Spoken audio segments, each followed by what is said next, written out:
Hi there, in this tutorial, SADESIGN will show you how to turn a portrait picture into painting just like a Starry night. Let's jump into it. First thing first, convert background into smart object. Duplicate by pressing Ctrl or Command J. Go to Image, Adjustment, Threshold. Reduce the number till you can see the beautiful girl only.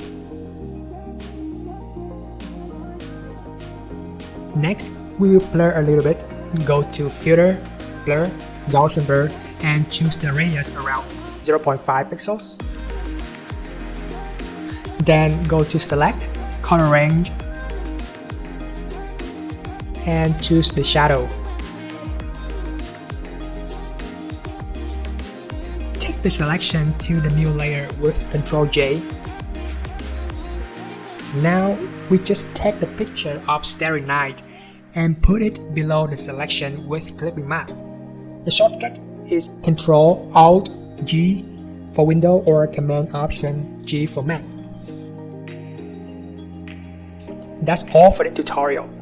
If you like Photoshop and photograph just like SADESIGN and you want to get more and more tips, techniques, experience from us, make sure to subscribe our channel by simply clicking the subscribe button. You will get tons of free tutorials that SADESIGN share about Photoshop technique on a daily basis. If you have any ideas, don't hesitate to leave comments right below the video. We look forward to see your thoughts. Thanks so much for following and supporting SADESIGN. See you guys in the following tutorials. Bye bye.